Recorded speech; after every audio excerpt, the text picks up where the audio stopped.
The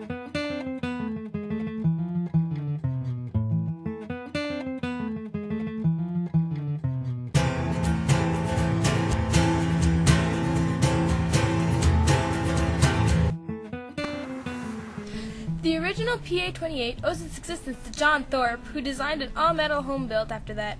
After some modifications, it became the first Cherokee, introduced in 1962. As a Cherokee 150 and 160, the PA28 gave Piper badly needed shots in the arm in the low-end market. Cessna had a runaway success on its hands with the 172 and Piper's competition, the Tri-Pacer. It was downright dowdy by comparison. The retractable market, Piper did have some sleek and handsome Comash to sell, however. After 2 years of and sales of almost 1,100 airplanes, Piper came out with a 200 HP horsepower version of the Arrow. The extra $500 it cost gave pilots a different Lycoming engine, a few knots, and a 100-pound boost in gross weight. That was eaten into by a 79-pound increase in empty weight.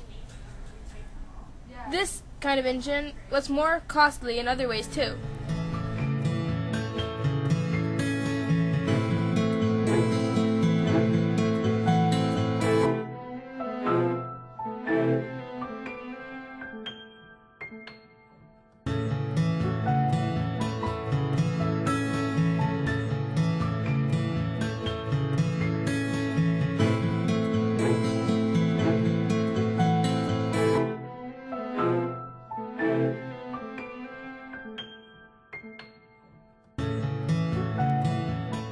William T. Piper joined the board of directors of the Taylor Bross Aircraft Co. in the early 1920s, and by 1929 he was a principal investor. In 1937, a fire in the original factory in Bradford, Pennsylvania, forced a move to Lock Haven. The company was renamed the Piper Aircraft Corporation, which is still the Piper Aircraft Corporation.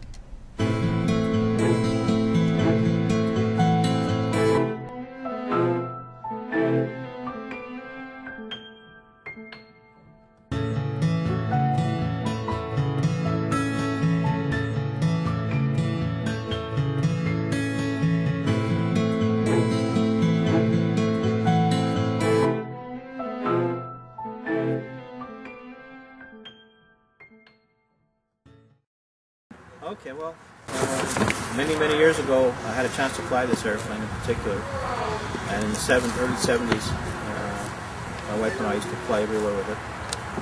Eventually, I really liked flying with this airplane, so we could go to New York and everywhere. It was fast. It's not a twin, but just as good, solid in the air. It became available in the early 90s, lacking an engine and mutual paperwork, so we did get it at a good price, and we started rebuilding it. It's an easy way to get a nice airplane to go far. Sadly, there are no famous owners who have had this airplane. Well, during the summertime and part of the fall, I usually do a lot of flight advisories, air shows, whatnot, everything that's not sanctioned by transport. And to go by car is just way too far. So this airplane is a means of transportation. Also, we're planning to move to New Brunswick, and it gives me a 2.5-hour flight instead of a 12-hour drive. So it's well worth the effort. It's a lot. I get up on top, 9,000 to 10,000 feet, put the autopilot on. It's a lot less stressful. So that's basically what I use the airplane for traveling. Well, when you rebuild an airplane, a certified airplane, one thing that's really important is the documentation. This airplane, the logbooks were all burnt in a fire.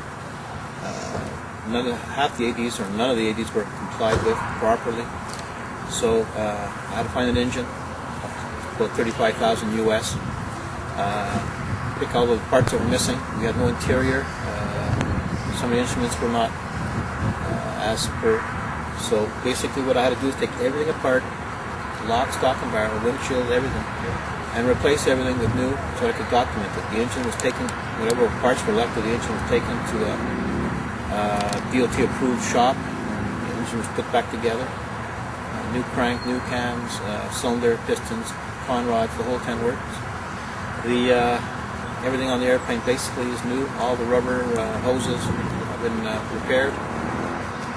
Brakes, drums, rotors, pads have been replaced. New tubes, new tires, new prop. The seats were taken out.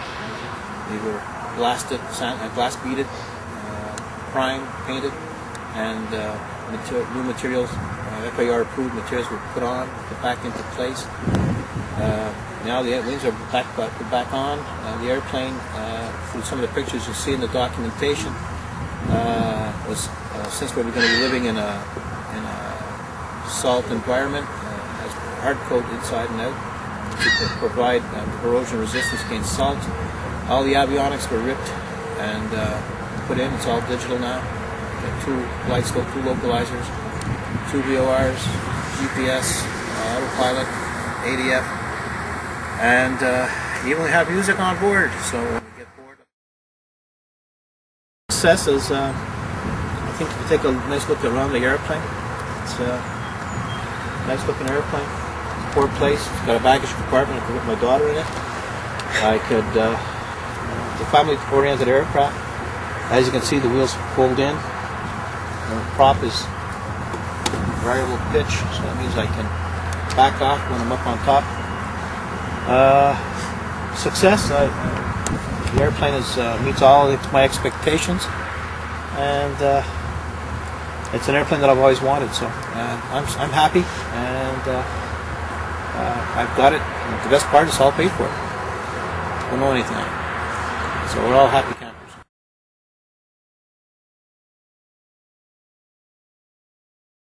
Wing retractable. It's got 180 horses, fuel injected, variable pitch prop, which you can see here. You can tell it's a variable pitch prop by the shanks. You can see that it turns within the spinner. It's also retractable, means that the wheels fold in. As that wheel folds in, you can see the doors there. See the doors right there? And you can look under the wing, the same thing. If I get out there you go. You can see the oleos about 3.5, 4 inches showing. And they fold in, and they give me a bit more speed. Basically, the airplane takes off at about 65, 70, starts getting light. Pick off, pull the nose up, get off the ground about 25, 30 feet, stabilize. At 90, bring the wheels in, it climbs to about 110 pretty quick. And then from that point on, we get up to about 120 miles an hour, and I pull the nose up, start climbing, and climb it up about 125 miles an hour to the assigned altitude. The arrow is slightly different from a Cessna type aircraft.